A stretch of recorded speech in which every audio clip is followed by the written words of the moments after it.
Another video in this state series, and today we continue our journey through Italy. Last video was about Juventus, this time it will be about Inter.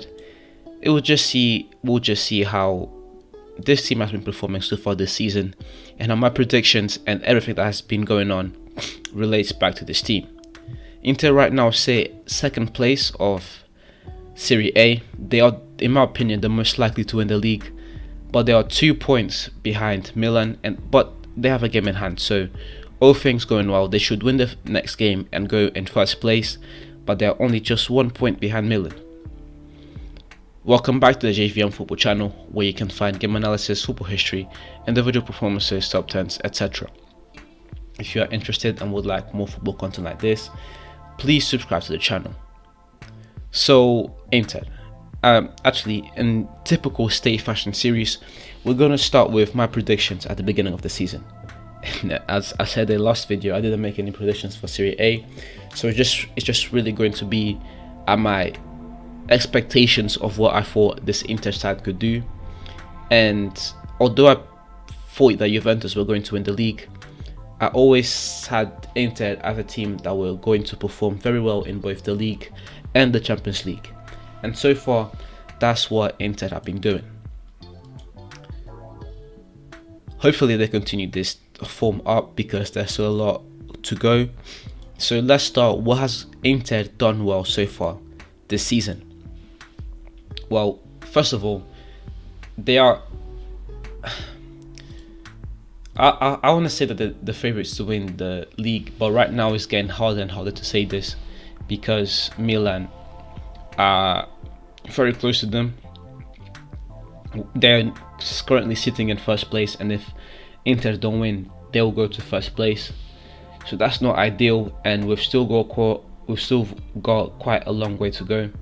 So Inter could really lose this leadership, especially with the way Milan has been playing lately. I would say that Inter need to watch out in the league if they really want to win it. Once again, if they want to repeat, then they need to watch out because AC Milan is really coming for them. And again, you don't want to lose the league to your rivals after being in first place for such a long time. Another thing, and that's really the good and the bad of what has been going on with Inter. In one hand, you have how the team has been performing well. They were in first place for the majority of the season, and now they are still in first. They're not in first place, but if they win the next game, they will be in first place, and things are looking good in that side. But again, it's just 1 point difference. It's getting very, very close in Serie A, and even if you take away Milan, you still got Napoli. You have the same points as Inter. It's getting very interesting in Serie A, and it's been arguably the best, most entertaining league. The Premier League, I mean, City are just going to run with it.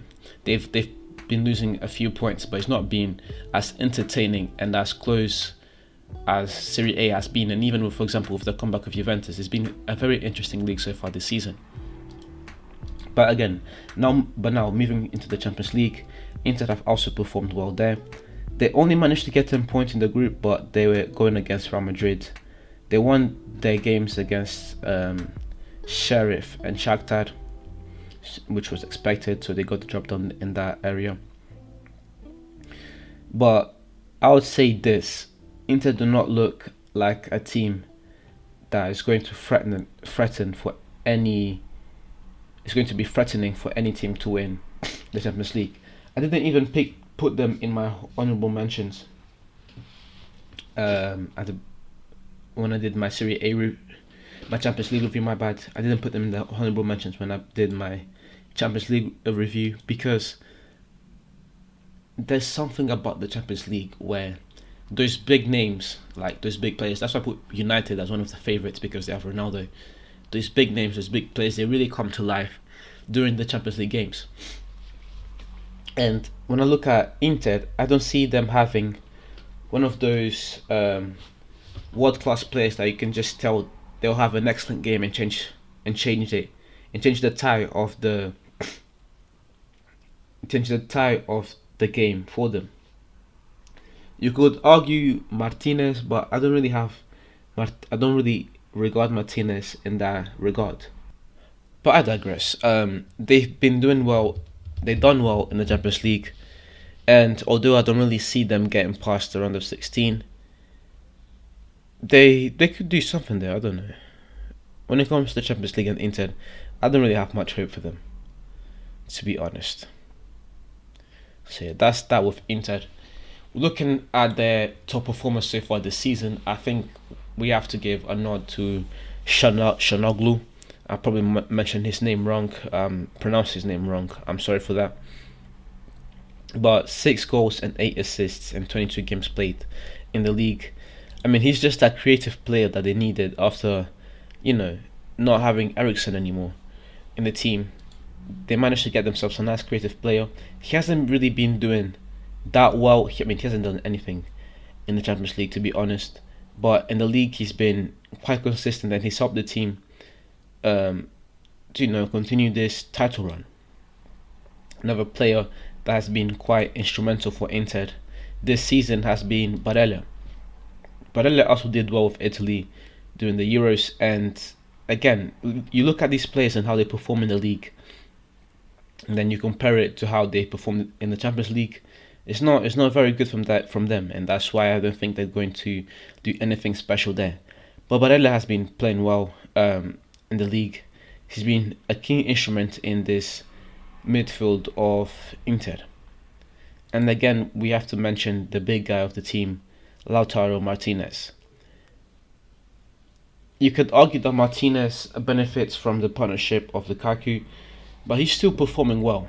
11 goals and 2 assists in 23 games. It's not the best of Martinez we've seen, but yet again. And again, in the Champions League, 0 goals and 0 assists, it seems like is a theme of this Inter squad.